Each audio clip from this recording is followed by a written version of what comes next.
Assalamualaikum warahmatullahi wabarakatuh. Halo, nama saya Azma Larasati, absen 5 dari kelas 11 Busana 3.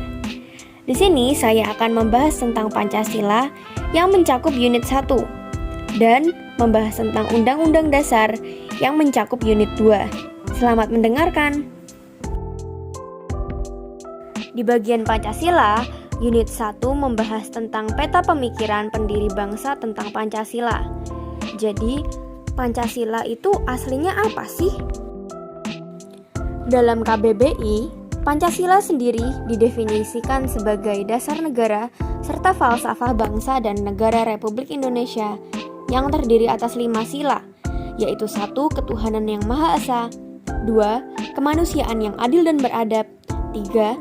Persatuan Indonesia, 4. Kerakyatan yang dipimpin oleh hikmat kebijaksanaan dalam permusyawaratan dan perwakilan, dan 5 adalah keadilan sosial. Para pendiri bangsa yang ikut andil dalam penciptaan Pancasila antara lain adalah Muhammad Yamin, Supomo, dan Soekarno.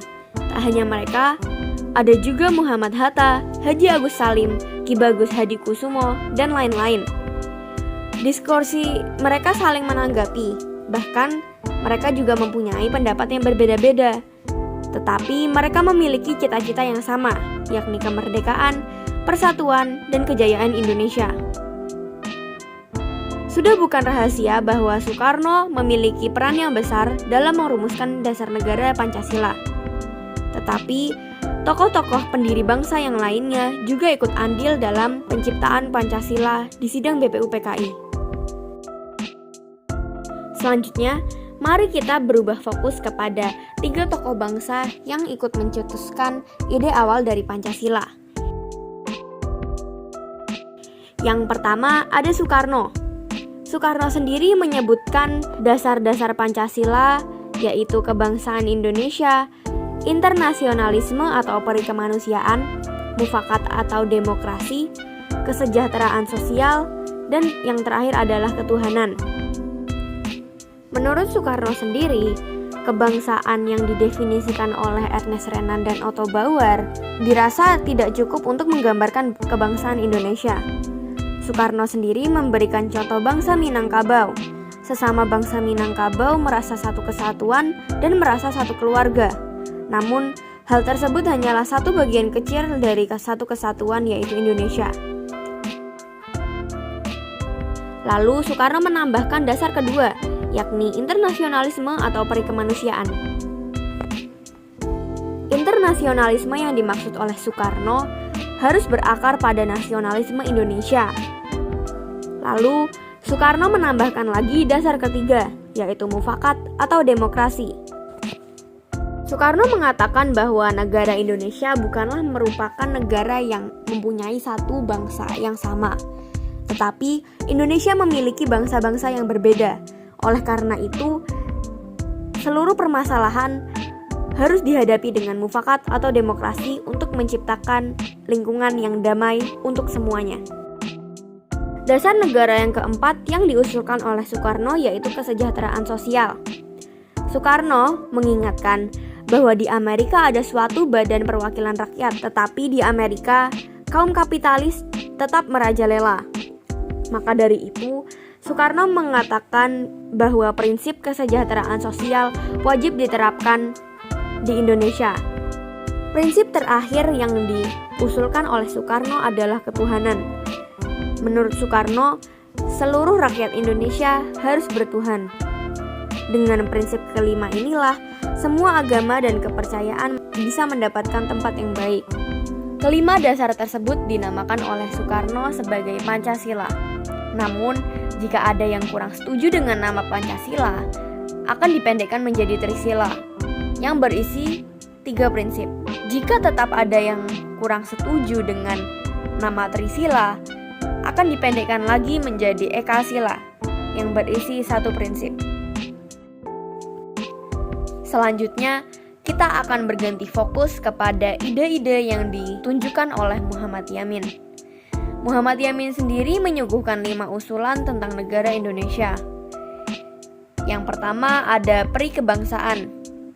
Menurut Yamin, Ada 3 hal yang harus dilakukan terkait dengan kebangsaan Indonesia yang berkeinginan untuk merdeka, yaitu 1.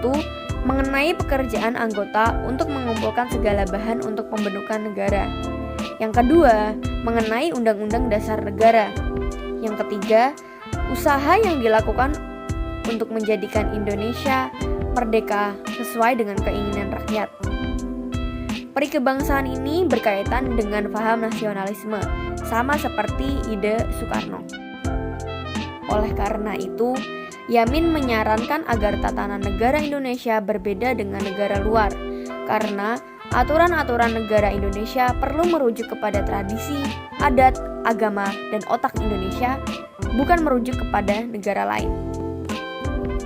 Usulan kedua dari Muhammad Yamin merupakan peri kemanusiaan.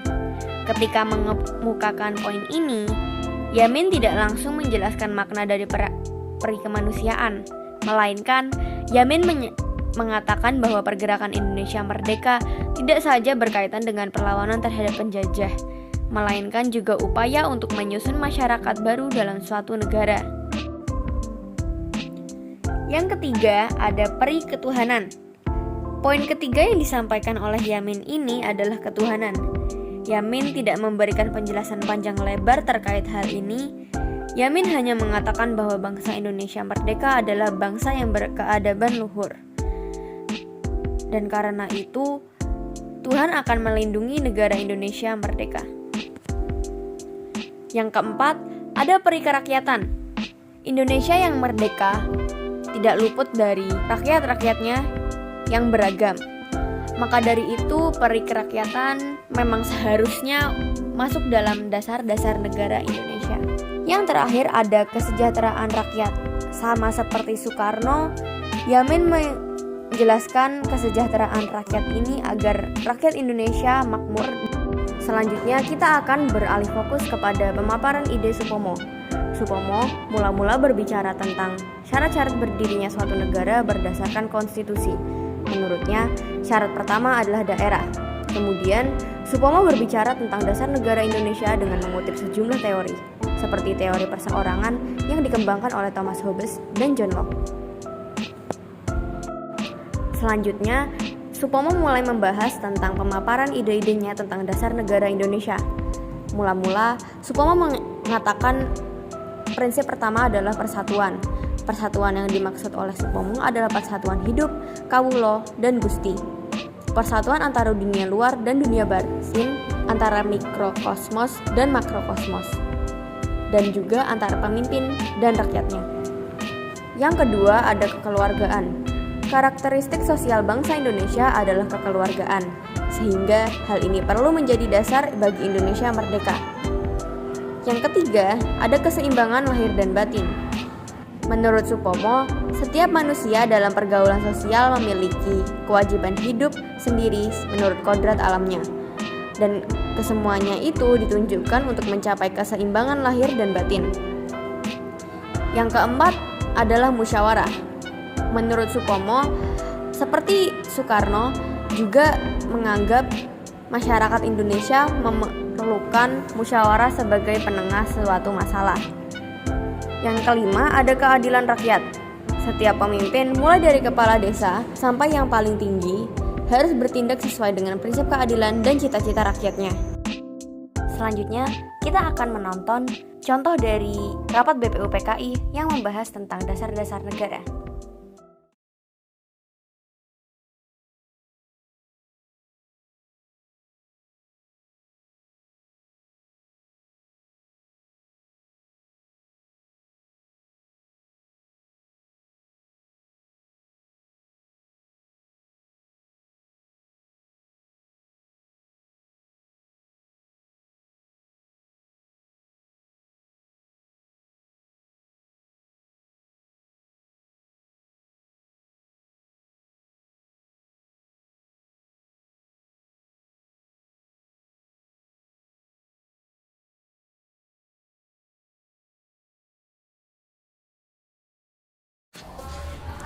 Assalamualaikum warahmatullahi wabarakatuh. Saudara-saudara sekalian, terima kasih sudah hadir di tempat ini. Pertama, saya selaku ketua akan memimpin jalannya sidang ini. Di samping saya adalah seorang wakil dari Jepang dan tentu saja seorang lagi adalah seorang wakil dari Indonesia. Saudara-saudara sekalian, kita berkumpul di gedung ini dalam rangka merumuskan sebuah landasan untuk mengokohkan negara yang akan kita bangun bersama. Untuk itu, marilah kita buka sidang pertama ini dengan agenda membahas rumusan dasar negara. Selanjutnya, silakan saudara sekalian yang ingin menyumbangkan ide dan gagasannya dalam perumusan dasar negara ini. Saya harap saudara-saudara sekalian ikut berpartisipasi menyampaikan gagasan untuk membangun negara ini. Saudara-saudara sekalian, terima kasih telah memberikan saya berkesempatan berpidato secara singkat. Saya ingin menyampaikan gagasan saya tentang dasar negara. Adapun rumusan dasar negara yang saya sampaikan: 1. Peri kebangsaan. 2. Peri kemanusiaan. 3. Peri ketuhanan. 4. Peri kerakyatan. 5. Kesejahteraan rakyat. Mengapa saya mengatakan seperti ini? Itu karena fondasi dasar negara adalah bangsa, di mana bangsa kita ini peduli kepada sesama yang mencerminkan sikap kemanusiaan. Sikap bangsa kita pula yang menegang teguh toleransi dalam beragama. Yang hal ini merupakan pencerminan dari peri ketuhanan, dan juga rakyat kita ini merupakan rakyat yang suka kebersamaan, sehingga hal ini dapat mewujudkan kesejahteraan rakyat. Mungkin ada usulan lain? Saya rasa tidak ada usulan lagi. Baiklah, sidang ini saya tutup dan dilanjutkan esok hari.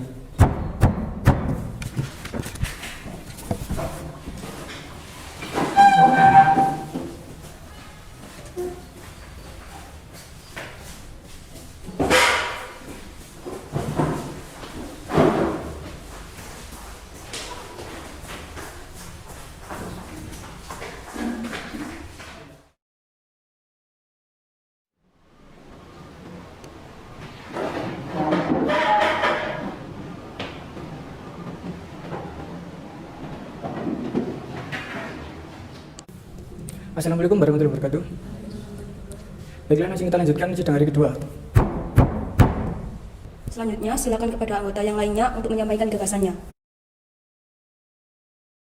Terima kasih kepada ketua beserta wakil yang telah memberikan kesempatan pada saya untuk menyampaikan pandangan saya tentang dasar negara. Adapun rumusan yang saya usulkan diantaranya: 1. Persatuan. Yang 2. Kekeluargaan. Yang 3. Keseimbangan lahir dan batin. Yang 4. Musyawarah. Dan yang 5. Keadilan rakyat. Demikian gagasan yang saya sampaikan, mohon untuk dipertimbangkan. Terima kasih. Mungkin ada usulan lain? Saya rasa tidak ada usulan lagi. Baiklah, sidang ini saya tutup dan dilanjutkan esok hari.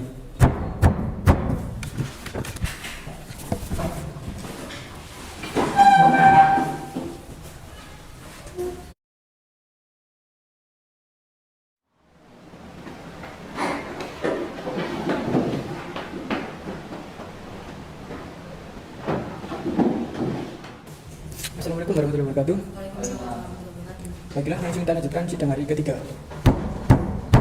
Silakan anggota lain untuk menyampaikan gagasan tentang dasar negara. Saudara-saudara sekalian, setelah memikirkan ini semalaman, saya berpendapat bahwa dasar negara kita harus berdasarkan kepada 1. Kebangsaan Indonesia. 2. Internasionalisme atau perikemanusiaan. 3. Mufakat atau demokrasi. 4. Kesejahteraan sosial. Dan 5. Ketuhanan yang berkebudayaan. Saudara-saudara, dasar-dasar telah saya usulkan. Usulannya ada 5. Saya memberi usul untuk memberi nama kelima dasar negara tersebut adalah Pancadharma. Namun, nama Pancadharma ternyata tidak tepat di sini karena Dharma berarti kewajiban, sedangkan kita membicarakan tentang dasar. Setelah mendapat saran dan petunjuk dari seorang teman kita ahli bahasa, akhirnya saya memberikan nama kelima dasar negara kita ini yaitu Pancasila. Panca artinya 5 dan sila artinya asas atau dasar. Di atas kelima dasar itulah kita mendirikan negara Indonesia kekal dan abadi. Barangkali ada saudara-saudara yang tidak suka akan bilangan yang 5 itu, saya bisa peras sehingga tinggal 3 saja disebut Trisila: sosio-nasionalisme, sosio-demokratis, dan ketuhanan. Dan jika saya peras lagi menjadi 1, yaitu sosio-nasionalisme. Apakah saudara sekalian setuju dengan usulan saya? Silakan kemukakan pendapat Anda. Terima kasih. Itulah rumusan menurut saya. Bagaimana Pak Ketua? Apakah usulan nama Pancasila atau Trisila bisa diterima? Baiklah, silakan kepada para hadirin anggota sidang untuk menyampaikan pendapat tentang usulan nama Pancasila yang disampaikan oleh Pak Insinyur Soekarno. Saya selaku perwakilan dari anggota pada sidang menyatakan setuju dengan nama Pancasila yang diberikan kepada Pak Soekarno. Baiklah, ternyata para anggota sepakat untuk menyetujui pemberian nama dasar negara yang disampaikan oleh Pak Soekarno, yaitu Pancasila. Saya rasa usulan nama yang diberikan Pak Soekarno ada benarnya. Hadirin, ada beberapa yang akan disampaikan oleh wakil dari Jepang. Silakan Mr. Ichi Bangasa. Hayo gozaimasu, selamat siang hadirin. Saya menyaksikan jalannya sidang dari awal hingga akhir dan menyimak beberapa usulan yang telah disampaikan oleh para anggota sidang. Saya hanya ingin menyampaikan setuju dengan usulan tersebut yang selanjutnya akan dipertegas lagi oleh ketua sidang. Hanya itu saja yang ingin saya sampaikan. Terima kasih. Arigatou gozaimasu. Terima kasih pada Misteri Jepang Asia yang telah menyampaikan sambutan sebagai perwakilan dari Jepang. Saudara-saudara sekalian, tadi kita sudah menyimak bagaimana pandangan tentang dasar negara yang telah disampaikan oleh Mr. Muhammad Yamin, Dr. Supomo, dan Insinyur Soekarno. Nama dasar negara pun sudah kita sepakati, yaitu Pancasila. Namun, mengenai rumusan resmi dasar negara Pancasila tersebut akan dibahas lebih lanjut oleh Panitia 9. Dengan demikian, sidang pertama BPUPKI dengan agenda rumusan dasar negara kita akhiri sampai di sini.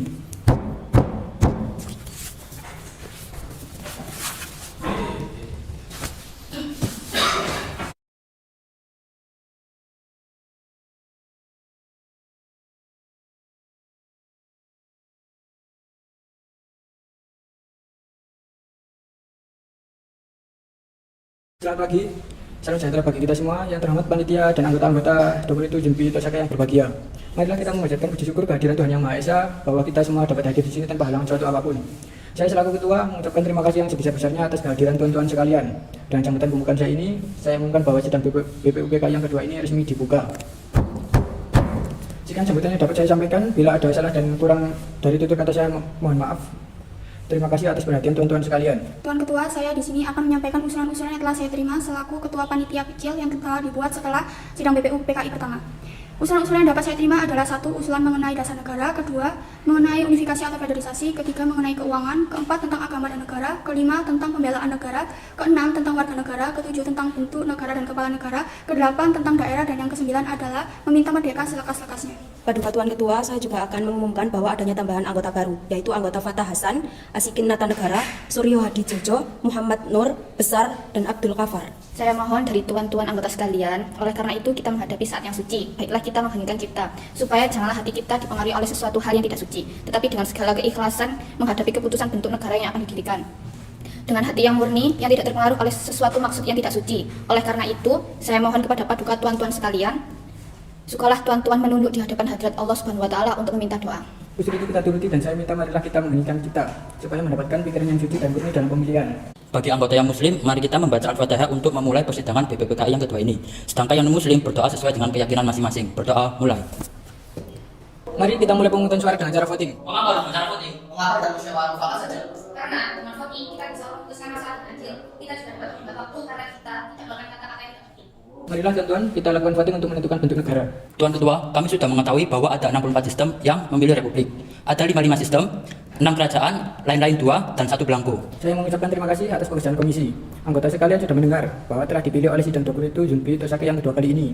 Yang melahirkan 64 sistem ialah yang 55 republik, 6 kerajaan, 1 belangko, dan 2 lain-lain. Jadi semuanya ada 64, sudah ada ketetapan dalam waktu ini. Nanti kita membuat pelaporan yang sejelas-jelasnya. Jadi putusan panitia itu republik. Sejahtera republik yang dipilih dengan suara terbanyak. Sekarang saya minta beristirahat. Maka apabila bangsa Indonesia pada masa ini punya ketinggian kehendak dan kemauan dan menjunjung tinggi apa yang angan-angankan, hendaklah sanggup pula mengakui bahwa tanah Melayu itu sebagian dari tanah air kita. Tanah Papua itu sumber kekayaan kita. Janganlah sumber kekayaan yang diwariskan oleh nenek moyang kita hilang begitu saja. Oleh karena itu, saya setuju bahwa dalam menentukan batas halaman tanah air kita, hendaklah kita berpikir dengan sebaik-baiknya. Janganlah didasarkan pada soal apakah kita sanggup atau tidak sanggup, tetapi pula apakah akan timbul kesanggupan akan merdeka atau tidak. Soal lain pula berhubungan dengan tanah Papua. Memang hal ini dalam ilmu pengetahuan, etnologi, bahasa, geografi, ada yang menyebutkan bahwa Pulau Papua tidak masuk tanah Indonesia. Tetapi, faham, ini hanya dilahirkan oleh orang-orang yang mengarang buku yang bersangkutan. Tetapi, ada juga faham-faham lain yang mengatakan bahwa seluruh pulau masuk Indonesia. Perkataan Indonesia dibuat oleh orang yang mempunyai faham yang mengatakan bahwa Indonesia melingkungi daerah Malaya dan Polinesia. Jadi, dengan sendirinya pada waktu perkataan Indonesia lahir, dimaksud bahwa tanah Papua masuk dalam daerah Indonesia. Dalam ilmu strategi, alangkah besar bagi kedua-duanya untuk menjaga sisi masing-masing. Artinya, kalau kita melihat batas kita di timur, ke Pulau Timur, saya setuju sekali dengan anggota yang terhormat Muhammad Yamin, yaitu agar pulau itu dimasukkan dalam lingkungan kita. Terletak Indonesia baru, begitu pula Borneo Utara, di mana terletak di Sarawak, dan juga negara Papua bukanlah kita meminta, tapi hal itu beralaskan kebangsaan. Kalau peperangan sudah berakhir dan kemenangan telah tercapai, kita dapat melengkapkan aturan-aturan itu menjadi aturan-aturan yang sesuai dengan keadaan zaman pada waktu itu. Dengan permintaan Indonesia merdeka ialah selas Indonesia Belanda dahulu. Jikalau kemenangan akhir tercapai dan ada permintaan yang nyata dari Malaya Selatan, Borneo Utara bahwa rakyat di situ merasa juga ingin masuk dalam lingkungan kita. Dengan senang hati, mereka akan kita terima sebagai bangsa kita di dalam Indonesia merdeka. Bagaimana jika kalau kita menambah Malaya? Ya, kita juga harus menambah Borneo Utara supaya masuk ke dalam wilayah Indonesia. Saya akan menambahkan Papua supaya masuk ke dalam wilayah Indonesia. Kami juga akan menambah Timur, Portugis supaya masuk di wilayah Indonesia. Saya mengusulkan untuk pulau-pulau sekitarnya dapat dimasukkan di dalam wilayah Indonesia. Paduka Tuan Ketua, Undang-Undang Dasar negara manapun tidak dapat dimengerti sungguh-sungguh maksudnya Undang-Undang Dasar dari suatu negara. Kita harus mempelajari juga bagaimana terjadinya teks itu, harus diketahui keterangan-keterangannya, dan juga harus diketahui dalam suasana apa teks itu dibikin. Dengan demikian, kita dapat mengerti apa maksudnya, undang-undang yang kita pelajari, aliran pikiran apa yang menjadi dasar undang-undang itu. Oleh karena itu, segala pembicaraan dalam sidang ini yang mengenai rancangan-rancangan undang-undang dasar ini sangat penting oleh karena segala pembicaraan di sini menjadi material, menjadi bahan yang historis, bahan interpretasi untuk menerangkan apa maksudnya undang-undang dasar ini. Sebelum rapat dimulai, saya dan Bung Hatta berencana menambahkan 9 anggota baru. 3 diantaranya berasal dari golongan muda, yakni Sukarni, Khairul Saleh, dan Wikana.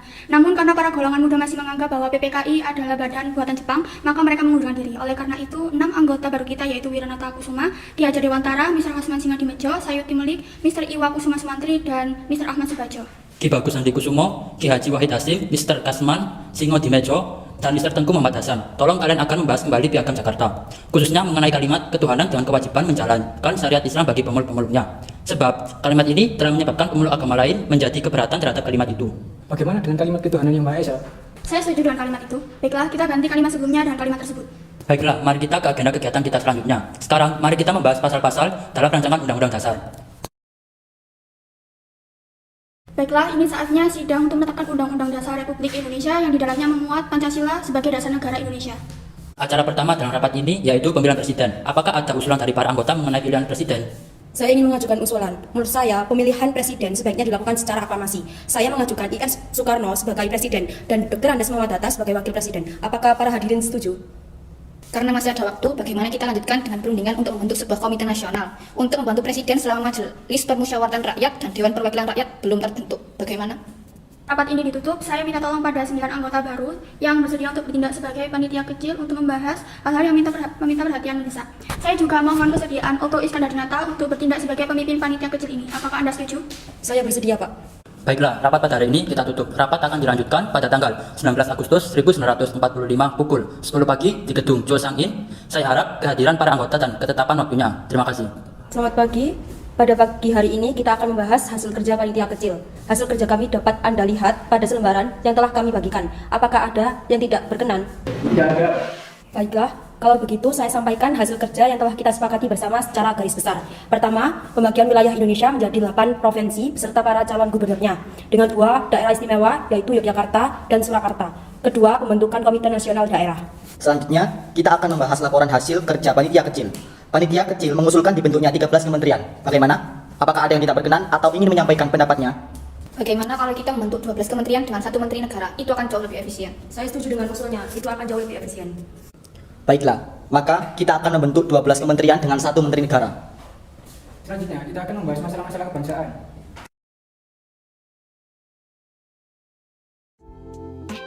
Selanjutnya, kita akan membahas dan mulai memasuki materi baru, yaitu tentang Undang-Undang Dasar Unit kedua yang mencakup materi hubungan antar regulasi. Dalam hierarki hukum, konstitusi merupakan hukum yang paling tinggi dan fundamental, sifatnya sehingga peraturan-peraturan di bawahnya tidak boleh bertentangan dengan Undang-Undang Dasar.